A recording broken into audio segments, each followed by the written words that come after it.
Chess Champions Tour Grand Finale. Magnus Carlsen against Hikaru Nakamura. What could be better than that? First game. Carlsen plays white, Nakamura plays black. Carlsen starts with the move e4, e5, knight f3, knight c6, bishop c4, knight f6. We have two knights defense on the board. Carlsen plays it slowly with the move d3, h6, preventing white pieces to get on to square g5. Carlsen castles. Hikaru develops his bishop on c5. Carlsen prepares the move d4 with the move c3.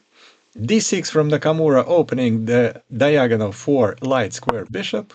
Knight goes to d2, castle, h3, luft for the king, and also not allowing the bishop to get to g4. Bishop goes to b6 because he was expecting the move d4, rook e1, a5, expanding on the queen side of the board. Magnus immediately blocks it with the move a4. Bishop goes to e6, offering the exchange of the bishops. Magnus says no. He puts his pawn on b3. And here in this position, the best move for black is actually d5. But as Hikaru Nakamura had said himself in after the game, that he didn't remember all the variations connected with the move d5. So therefore, with such a time control with only 10 minutes per game for each player, he decided not to go d5 and not to get into the complicated variations. Instead, he played a more simple move, a rook e8. Bishop b5 pinning the knight to the rook, bishop d7 blocking that pin, knight goes to an active square c4, attacking the bishop on b6, and that has to move away to c5. Bishop develops to d2, and bishop goes back to a7 for Nakamura. Why he couldn't put the bishop there right away instead of going to c5 first is a mystery to me. Bishop takes c6 for Magnus, and Nakamura takes it with the bishop. So now he has two very active, good bishops aiming at white's pieces. But he loses the pawn on a5, loses for one move only, because now bishop takes f2 check, discovery attack on the knight, king takes f2, and Nakamura takes the piece back with the move rook takes a5. Carlsen uses his pawn advantage on the queen side of the board and starting to create a pass pawn. Before attacking the rook, rook retreats to a8, and b5 attacking the bishop. The bishop retreats, and the move c4, bishop on d2 is a great piece now, because he is a black square bishop, surrounded by all pawns, all white pawns, as you can see, are on the white squares, which is exactly how you should play chess. c6, king g1, bishop e6, and a5.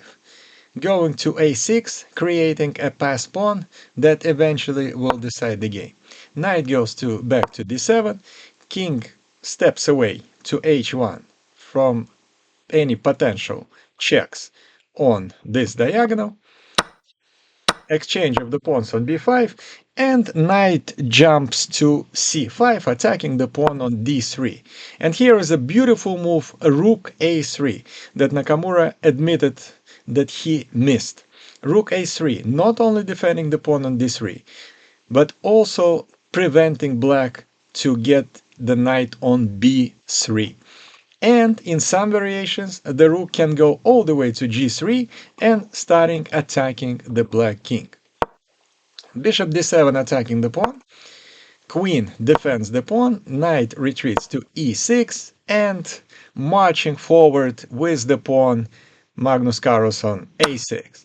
Exchange the pawn on a6, knight goes to c5, and the pawn on a6 is under attack. Magnus simply defends it with the move a7, and the passing pawn a is one square away from promoting. Queen c7, now the pawn on a7 is under attack, queen a1 simply defends. that piece, and bishop goes to b5, which looks like a very logical move because the pawn on d3 is weak, and now it's under attack by the knight and by the bishop from Nakamura. What he didn't realize in this position, that Magnus doesn't have to protect that pawn. He just plays bishop e3. He wants to make sure that he has all the pieces protecting his pass pawn, his prize pawn on a7. Nakamura takes the pawn on d3 and now has an extra pawn, but it doesn't matter because rook b1. And now it turns out that the bishop on b5 is under attack and it cannot retreat back because Magnus will just take the knight on d3, which is only protected by the bishop. So bishop has to go to c4, and after knight d2, it turns out that white, Magnus Carlsen, will just win a piece because black cannot protect the bishop and the knight in this position. d5, e takes d5, f5 from Nakamura, and queen c3. And now the bishop is pinned to the queen, it's under attack by the knight and by the queen, and there is no way to defend it. If you go rook c8, then simply queen takes c4, exchanges on c4, and rook b8. Game over. Therefore, in this position, Nakamura decides to give up the bishop on c4 and play the move e4. Magnus just calmly takes the bishop, and take a look at the clock. 27 seconds remaining for Nakamura, 3 minutes and 44 seconds remaining for Magnus, who played this game at an amazing accuracy of 96%. Queen g3, creating some chances near the king, attacking the queen for Magnus. Here comes knight takes f2, the last resort for Nakamura. He wants to check the white king, so if king g1, let's say, knight takes h3 using the pin, king h1, knight f2 back, and it would be a perpetual check. But what Magnus does, he simply, in this position, after knight f2 check, he simply takes the knight with the bishop and does not care about the fact that Nakamura takes the rook on a3. This position is still winning for white.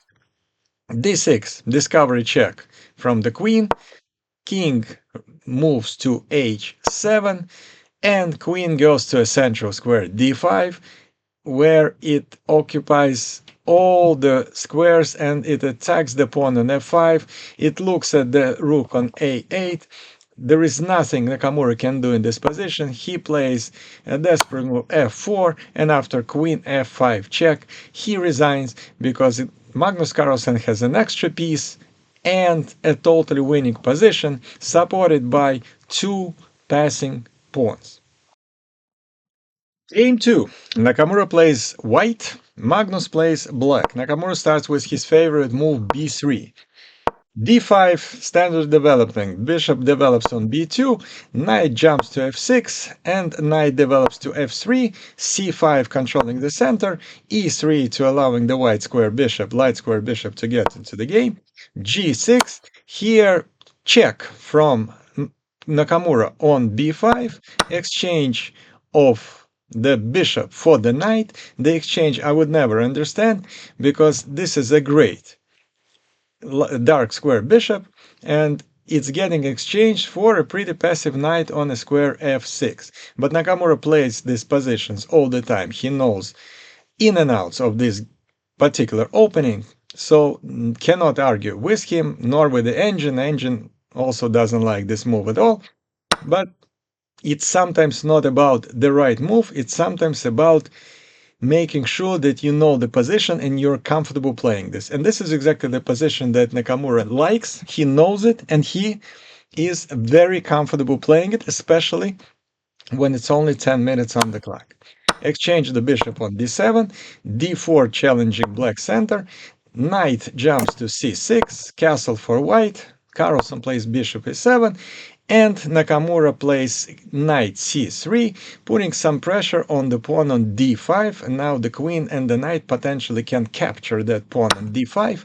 Exchange on d4, knight gets into a central square, castle for Carlsen. Nakamura supports the knight on d4 with the move knight e2. Carlsen puts his rook on c8, queen develops on d2, and the rooks are connected. Knight takes d4, knight takes d4, f5, c3, bishop f6. Great bishop for Magnus Carlsen, surrounded by all pawns that are on white squares, so the black squared bishop looks great. Knight goes back to e2, the pawn on c3 is protected. Rook c6, trying to double up the rooks on a c file. Rook c1, rook d8, supporting again the pawn on d5.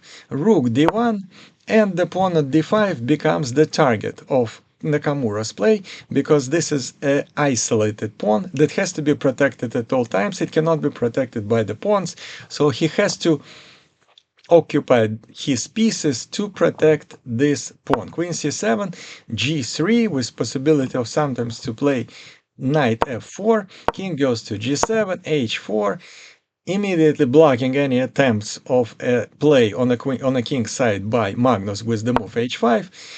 Queen moves to d3, a6, rook c2, and rook c5. There are a lot of maneuvering going on so far in this game. Again, I would tell you that this particular game was played by both players at 97% accuracy, which is simply amazing, especially for such a short time control game. Bishop goes to e5, possibly sometimes attacking the pawn on g3, trying maybe in some positions to sacrifice the bishop on g3, but king g2 prevents it for sure. Queen c6, and now d4 is a threat of a discovery attack on the king. That's why Nakamura puts his knight on a square d4. Queen f6, knight goes to f3, attacking the bishop on e5. Magnus doesn't care. He plays his rook on c8, doubling up the rook and attacking the pawn on c3 with not one, not two, not three, but by 4 pieces. Therefore, Nakamura has to pay attention to that and play the move c4. Exchange the pawns on c4, exchange the rooks on c4, another exchange of the rooks, queen takes c4, queen e7. And here is the critical position of this game. Listening to the interviews by both Nakamura and Carlsen after the game, they both did not realize that knight takes e5, queen takes e5, queen d4, exchange of the queens. They didn't realize that this particular endgame is winning for white.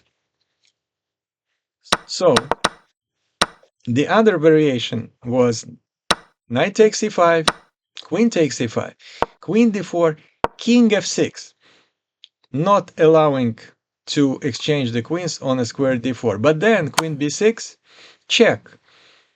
Let's say king goes away and queen b7. And this particular queen ending is also winning for white. So Nakamura passed the opportunity to get a winning position by not taking the bishop on e5. And after he didn't take it and moved the knight to e1, the game continued for about 20 more moves, which I'm not going to show you. They were pretty boring, but the game ended in a draw. Game number 3. Magnus Carlsen plays white, Nakamura plays black. This was a pretty ridiculous game, if you ask me, because the game ended in 9 moves. e4, c5, knight f3, g6. We have a hyper-accelerated dragon variation. And after exchanging the pawns on d4 and putting the bishop on g7, c4, that's a Marutsy variation where the pawns go c4, e4, knight c6, challenging white knight on d4, Bishop e3 defending it, queen goes to b6, and in this position, Magnus Carlsen plays knight b3, attacking the black queen. And here is the thing. If black queens moves anywhere but in the square d8, black's position is immediately much worse. So therefore, queen d8. Magnus Carlsen, he won the first game, he drew the second. The draw is in his favor and he just goes back. And Nakamura goes back. And Carlsen goes back to b3. And Nakamura goes back to d8. And Carlsen goes back to d4. And the position was repeated 3 times, and both players agreed to a draw. And we're going to see game number 4. Nakamura plays white, Carlsen plays black, and Nakamura must win this game in order to tie the match and get into a tiebreak. He starts with his favorite b3, c5, bishop b2, knight c6, knight f3, knight f6, e3, g6, and here again he takes the knight on f6, the move that is not recommended by engines, and it really doesn't look that logical, but again, Nakamura knows what he is doing. He plays c4, immediately challenged in the center by the move d5, exchanging of the pawns on d5. Knight jumps to c3, attacking the queen. Queen retreats to the square where it started the game. Rook goes to an open file c. Bishop develops to d7. Nakamura plays his bishop on b5, and rook goes to c8. Castle for Nakamura, attacking the bishop for Magnus Carlsen, and Nakamura retreats to the square e2. And here, Magnus continues developing his pieces in a simply calm manner with the move bishop e7. The first active move of the game for both parties, knight e4, planning to infiltrate into black position, maybe to a square d6. Queen goes to b6. Queen develops to c2. The rooks are connected. Bishop f5, pinning the knight on e4, therefore d3, blocking that pin. Castle for black. Queen goes to b2, and the pawn on f6 is attacked by the knight and the queen.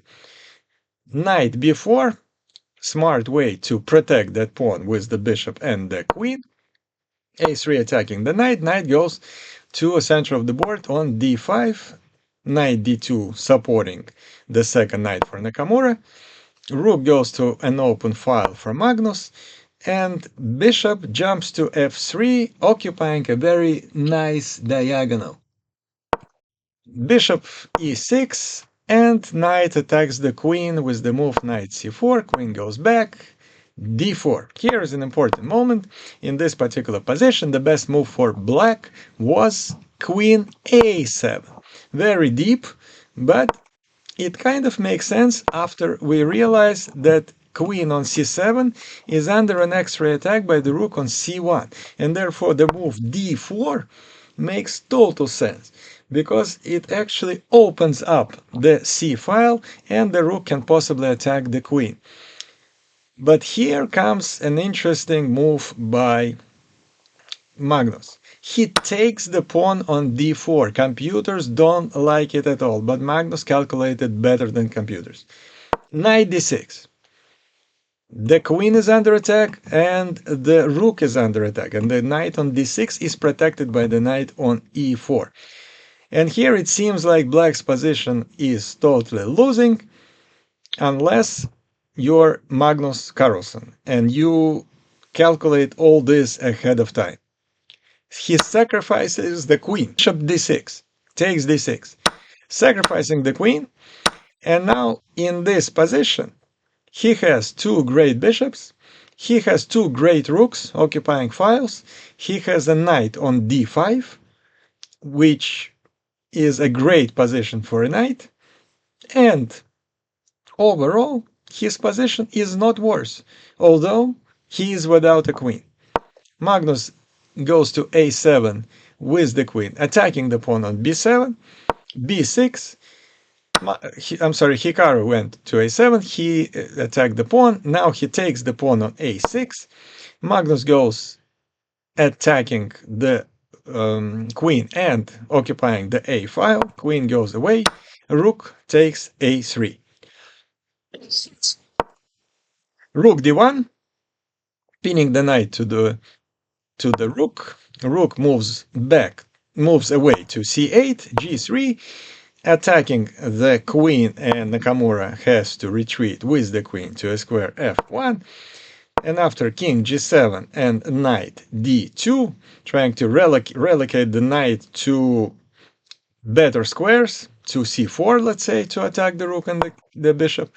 But Magnus is first, because he plays knight c3, attacking the white rook on d1. That has to move away.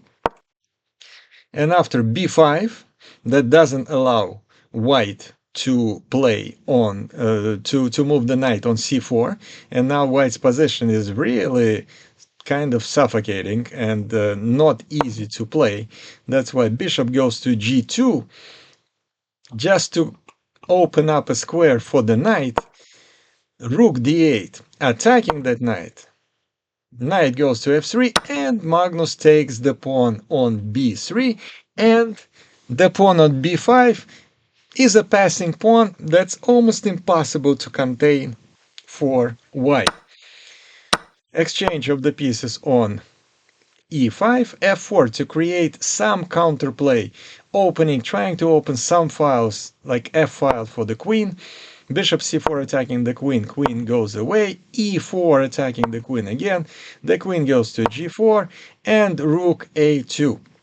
Magnus Carlsen wants to double the rooks on the second rank and starting devouring all the pieces the white have on the second rank. Looks very dangerous, but Nakamura finds a way to save this game by the move f5, and after rook goes d2, he actually plays f6 with the check, and after king takes f6, he started to check the black king, and after series of checks, both players realized that this is a draw.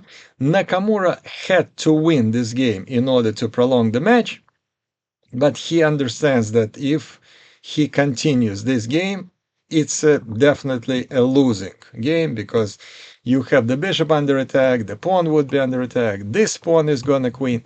So the black's position is totally winning unless you draw it with perpetual check. And perpetual check happened, position repeated 3 times, both players agreed to a draw, and Magnus Carlsen became the chess champion tour champion by beating Hikaru Nakamura. No, I feel really good. Obviously, it wasn't perfect. Like there were a couple of blunders here and there, but I felt overall in the course of 2 matches, I played the better chess, and